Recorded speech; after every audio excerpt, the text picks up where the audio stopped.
Que el Señor les bendiga abundantemente y que el Espíritu Santo nos asista para poder ingresar en la Santa Biblia. El día de hoy vamos a concluir con nuestro estudio sobre los profetas mayores y profetas menores. Rápidamente sobre los últimos profetas menores. El día de hoy nos referimos en primer lugar al profeta Ageo. Él regresó del exilio con Zorobabel y vienen para reconstruir el templo. El templo era la esencia de la espiritualidad de ellos. Al estar con las gentes paganas, pues se habían contagiado. El templo totalmente abandonado, destruido. Entonces, en primer lugar, eso. Aquí dice el profeta Ageo.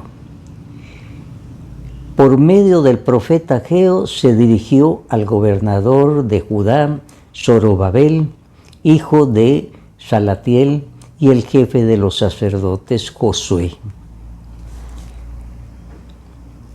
Esta gente dice que todavía no es tiempo de reconstruir el templo. ¿Y acaso para ustedes sí es tiempo de vivir en casas lujosas mientras que mi templo está en ruinas? O sea, vuelven del exilio, imagínense cómo vuelven, contaminados, y ahora, primero vamos a reconstruir el templo, pero ahora lo primero que reconstruyen son sus casas. Y el Señor dice, ustedes reconstruyen sus casas, pero mi templo no han reconstruido, es decir, no le han dado importancia a lo espiritual. Por eso, ustedes buscan mucho, pero encuentran poco, y lo que guardan en su casa, yo me lo llevo de un soplo. ¿Por qué? Pues porque mi casa está en ruinas, mientras que ustedes solo se preocupan de sus propias casas. Primera cosa entonces, lo material primero y descuido de lo espiritual. Este segundo templo, dice el Señor, será más hermoso que el primero. Entonces haré que haya paz en su lugar. Yo, el Señor Todopoderoso, lo afirmo. El templo que viene ahora va a ser mejor que el anterior, que era esplendoroso. Hoy día, 24 del 9º mes, han sido puestos los cimientos de mi templo. Pues bien, fíjense ustedes en que a partir de hoy no faltará el grano en el granero, aún no ha dado fruto la vid, ni la higuera, ni el granado, ni el olivo, pero a partir de hoy yo los bendeciré. En el momento que Él se ponen a reconstruir, indican buena voluntad. Y entonces todavía no ven los frutos, pero yo ya los estoy bendiciendo. Y aquel día, Zorobabel, siervo mío, te cuidaré como mi anillo de sellar, porque yo te he escogido, yo el Señor Todopoderoso lo afirmo. Entonces, aquí en el profeta Ageo, adelante, vamos a reconstruir. Primero, cuidado. Ustedes están reconstruyendo sus casas, pero mi templo está descuidado. Entonces se proponen a reconstruir el templo y les dice, miren, todavía no aparece el templo, pero yo ya los estoy bendiciendo. Y esto es lo normal en nuestra vida. Cuando le damos el primer lugar al Señor, Él comienza a bendecirnos. Tal vez no vemos los frutos todavía, pero la bendición ya está cayendo. Ahora pasamos al profeta Zacarías. Él regresó del exilio con Zorobabel, Zacarías. Zorobabel es el líder religioso. Y el profeta Zacarías nos va a dar su mensaje a través de varias visiones que parecen raras a veces. A través de eso raro, Él nos va a dar un mensaje de parte del Señor. El Señor le dice, dile ahora de mi parte al pueblo, vuélvanse a mí y yo me volveré a ustedes. Primera parte. Conviértanse y ya van a ver mi presencia. Después les dijo, estos son los que el Señor ha enviado a recorrer toda la tierra. ¿A quiénes se refiere? Es que tuvo una visión. Vio a unos jinetes que iban, estos son los enviados para recorrer construir la tierra. Yo amo profundamente a Jerusalén y al monte Sión. También dice el Señor, yo el Señor digo, ahora me he vuelto con compasión a Jerusalén y voy a hacer que el templo y toda la ciudad sean reconstruidos.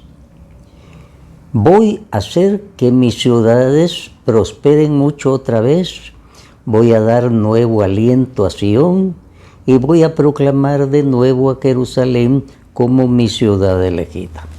Promesa del Señor, están volviendo del exilio donde muchísimos años estuvieron y ahora yo voy a estar con ustedes, estoy viendo buena voluntad. Ahora, una visión. En esta visión se les va a representar lo siguiente.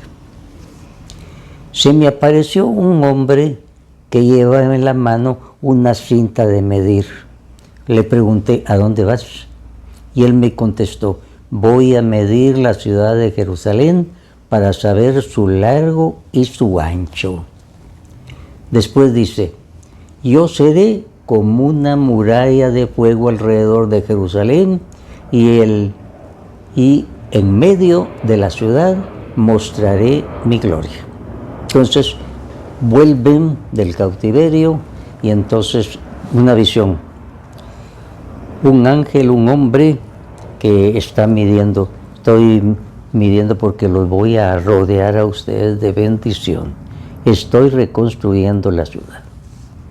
Otra visión que va a tener un sacerdote llamado Josué. Este Josué no lo vayan a confundir con el Josué del libro de Josué, libro histórico. Este es un sacerdote. El otro José no era sacerdote. Entonces, este es un sacerdote. Dice así. Luego el Señor me mostró en una visión a Josué, el sumo sacerdote que estaba de pie en presencia del ángel del Señor. Al lado derecho de Josué estaba el ángel acusador que se disponía a acusarlo. Entonces el ángel del Señor le dijo al ángel acusador, que el Señor te reprenda, pues este hombre es como un carbón encendido sacado de entre las brasas. Josué, vestido con ropas sucias, permanecía de pie en presencia del ángel. Entonces el ángel ordenó a sus ayudantes que le quitaran a Josué aquellas ropas sucias. Luego dijo, mira, esto significa que te he quitado tus pecados. Ahora voy a hacer que te vistan de fiesta. Enseguida ordenó a sus ayudantes que pusieran a Josué un turbante limpio en la cabeza. Ellos se lo pusieron y después le vistieron con ropas de fiesta. Mientras tanto, el ángel permanecía de pie. Luego el ángel del Señor le dijo a Josué, esto dice el Señor Todopoderoso, anda por mis caminos y cumple todos los deberes que te he encomendado. Si lo haces así, quedarás encargado de mi templo. Cuidarás de él y de sus atrios, y yo te daré un puesto entre estos ángeles que están a mi servicio. Entonces les repito, Josué es un sacerdote y el Señor lo está bendiciendo. Y primero una visión. Josué con vestiduras sucias. Y dice, cámbiale la vestidura. Les cambian las vestiduras. Entonces el Señor dice, esto es para ustedes. Estas vestiduras sucias significan su pecado que ha sido perdonado. Ahora tienen vestido de fiesta. Y eso es con nosotros también. Nuestra vestidura es blanca o sucia de pecado. Al Señor lo sucio le desagrada. La conversión comienza con la purificación. Dice el Señor, yo he puesto delante de Josué una piedra de 7 lados, y yo mismo grabaré en ella una inscripción. Luego, en un solo día, quitaré el pecado de este país. Cuando llegue ese día podrán ustedes convidarse unos a otros a disfrutar de paz a la sombra de sus vides y de sus higueras. Yo, el Señor Todopoderoso, lo afirmo. Así es que vestiduras sucias hay que quitarlas. Y el símbolo de esto, el sacerdote, aparece con vestiduras sucias, el Señor lo cambia. Es decir, ahora ya puede entrar la bendición. Cuando estamos en pecado hay un muro que impide la bendición de Dios. El Señor podría quitarla, Él es todopoderoso, pero respeta nuestra libertad. Somos nosotros los que debemos colaborar con la gracia que el Señor nos da para echar abajo ese muro.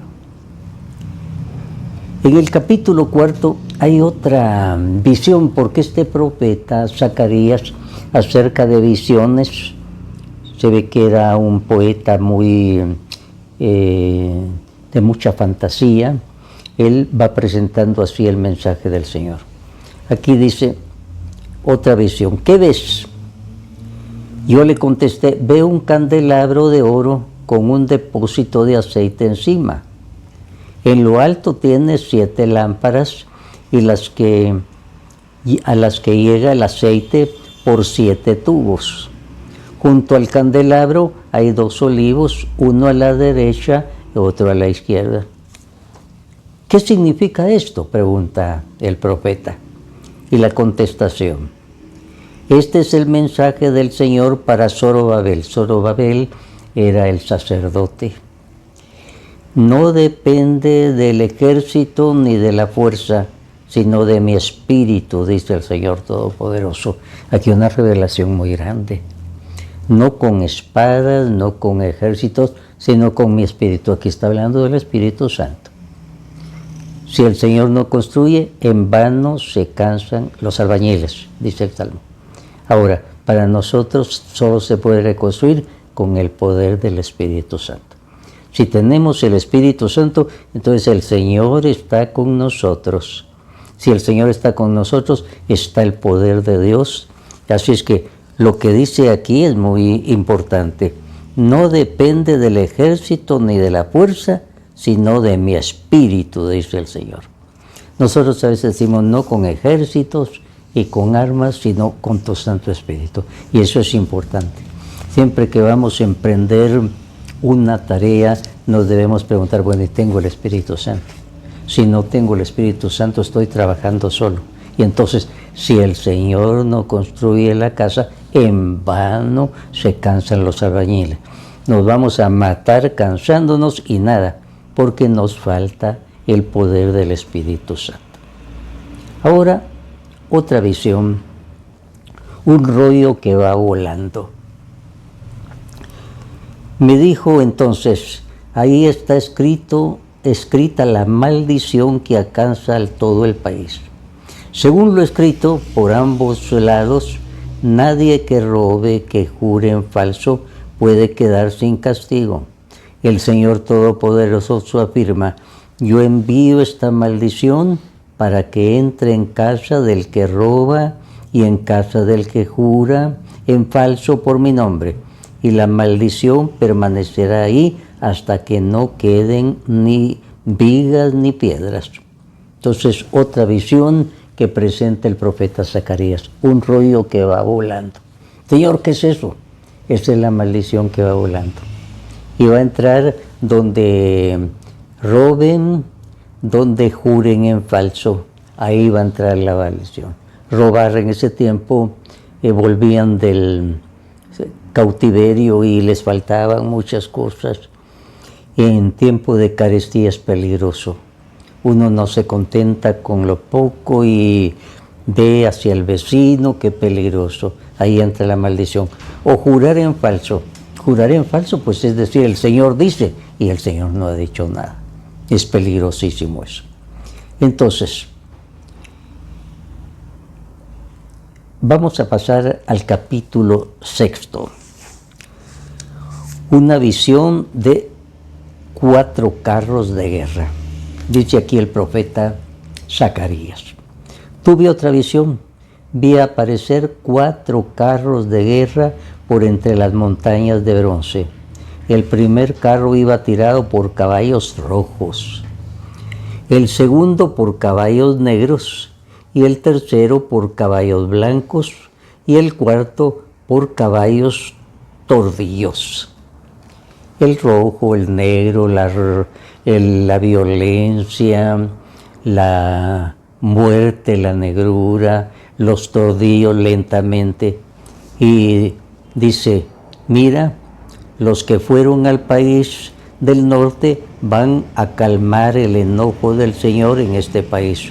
O sea, los jinetes que vienen a calmar el enojo del Señor, porque ya comienza la actividad. Nuevamente va a aparecer el sacerdote Josué, el símbolo de lo religioso, y dice así, y dile, el Señor Todopoderoso afirma que el varón llamado retoño brotará de sus propias raíces y reconstruirá el templo del Señor. Reconstruirá el templo del Señor y recibirá los honores propios de un rey. Se sentará en su trono a gobernar, y al lado de su trono se sentará el sacerdote, y habrá paz entre los dos. Aquí habla de un retoño. Ella no es el sacerdote. A la par del retoño, y escrito con mayúscula, está el sacerdote. Este retoño nos está hablando de la venida del Señor. Ahora lo entendemos. Todos los profetas nos estuvieron hablando, así como el que decía solo con mi Espíritu Santo nada más van a poder. Estaba adelantándonos la obra del Espíritu Santo. Aquí también. Aquí está el sacerdote, pero debe estar a la par del retoño. El retoño. Los profetas, sobre todo el profeta Isaías, habla de un retoño de Jerusalén.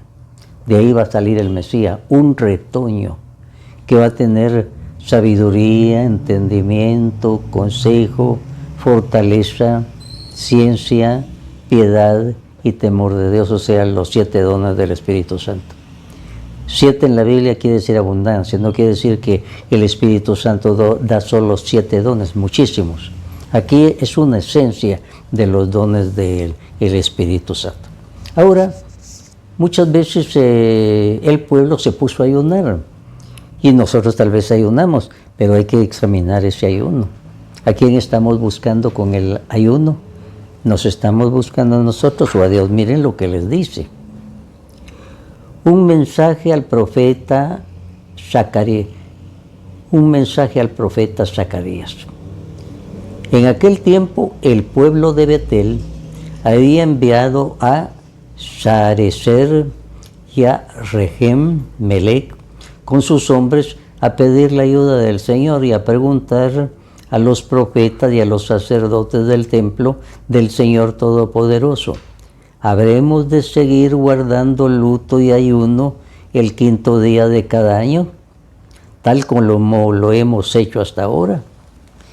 Entonces el Señor les va a responder algo muy importante que debe servirnos a nosotros para analizar el ayuno cuando lo hacemos, sobre todo en tiempos penitenciales. Dice aquí, ustedes hacen ayuno y guardan luto el 5º y el 7º mes desde hace 70 años, pero no lo hacen para honrarme a mí, sino que cuando ustedes comen y beban, lo hacen para su propio provecho. ¿Acaso no son estas las mismas palabras que el Señor pronunció por medio de los antiguos profetas cuando Jerusalén estaba en paz y llena de gente, y lo estaban también las ciudades de alrededor y las regiones del Negev y la llanura? Entonces, fíjense que el ayuno dice, ustedes no lo están haciendo por mí, lo están haciendo por ustedes. El ayuno es peligroso si no tiene el verdadero sentido. Por ayuno no entendamos solo dejar comida, también se entiende ayuno, el mismo Señor lo dice por medio del profeta Isaías, el ayuno que a mí me agrada es que rompan las cadenas con que tienen atados a los otros. Eso es muy importante. Fíjense que uno puede estar ayunando y en su casa puede tener atada a la esposa o al esposo y hacerle la vida imposible. O podemos tener atado a un compañero de trabajo, le estamos haciendo la vida imposible. Más que estar dejando alimento, rompe esa cadena. Es el ayuno que el Señor quiere. El ayuno a veces puede ser algo puramente, puede exhibir, voy a dejar el desayuno, pero en el fondo yo lo dejo para rebajar unas libritas que se me han pasado, y no por el Señor. Y no lo hago con el sentido penitencial de arrepentirme y ayudar a los demás. El ayuno más importante es la ayuda que se puede dar a los demás. El sacrificio que se hace por otros es más agradable que dejar tal vez el desayuno. Entonces, aquí los cuestiona. Ustedes ayudan, pero por ustedes, no por mí. Entonces, ¿qué quiere decir eso? Quiere decir que me estoy buscando a mí, no estoy buscando al Señor. Y en todas nuestras prácticas de piedad eso es lo que hay que tener en cuenta. Ahora, siempre en el capítulo 7 dice, el Señor se dirigió al profeta Zacarías y le dijo, esto es lo que yo ordeno, sean ustedes rectos en sus juicios y bondadosos y compasivos unos con otros. No opriman a las viudas ni a los huérfanos, ni a los extranjeros, ni a los pobres. No piensen en cómo hacerse daños unos a otros. Pero el pueblo se negó a obedecer. Todos volvieron la espalda y se hicieron los sordos. Endurecieron su corazón como el diamante para no escuchar la enseñanza y los mandatos del Señor. O sea, a los que vuelven del desierto, les ordeno sean rectos, bondadosos, compasivos, no opriman a los demás, no piensen cómo hacerse daños, pero eso no les gustó. Querían otras cosas más bonitas, que los ilusionaran, y el Señor les dice, no, eso no es así. Seguimos siempre en el capítulo 8 ahora. Dice el Señor, vamos a buscar al Señor Todopoderoso y a pedirle que nos bendiga. Y los otros les contestarán, nosotros también iremos. Y vendrán a Jerusalén muchos pueblos y naciones numerosas a buscar al Señor Todopoderoso y a pedirle que los bendiga. En aquel tiempo, 10 extranjeros de las demás naciones agarrarán por la ropa a un judío y le dirán, queremos ir con ustedes porque hemos oído que Dios está con ustedes. O sea, viene la bendición y entonces todos quieren ir a Jerusalén y detienen a los judíos. Díganme cómo se hace, queremos ir con ustedes porque vemos que el Señor está con ustedes. Y nosotros podríamos decir esto en la actualidad. Fíjense que de tantas partes de todo el mundo se va a Jerusalén. Es que la ciudad de Dios, ahí estuvo Jesús, ahí murió. O sea, la llamamos la ciudad santa. No quiere decir que los judíos eran los santos. El lugar donde estuvo Jesús. Piense que los judíos no han aceptado a Jesús. Para los judíos Jesús es un falso profeta que se vino a hacer pasar como el Mesías. Pero el Mesías todavía va a venir. Por eso ellos ponen una estrella. Están esperando todavía al Mesías. Va a venir el fin del mundo y todavía lo van a estar esperando. Así es que para ellos Jesús no es el Mesías. Lo están esperando todavía. En el capítulo 12 siempre del libro de Zacarías dice, llenaré de espíritu de bondad y oración a los descendientes de David y a los habitantes de Jerusalén.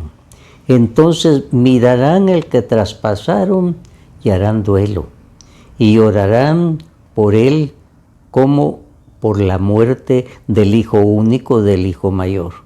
Se hará en Jerusalén un duelo tan grande como el duelo que se hace por el dios Aad Rimón en la llanura de Megido. En aquel tiempo se abrirá un manantial para que en él puedan lavar sus pecados y sus impurezas los descendientes de David y los habitantes de Jerusalén. Aquí claramente se está hablando del Mesías.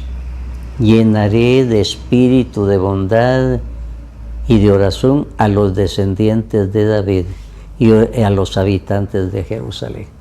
Está prometiendo la abundancia del Espíritu Santo.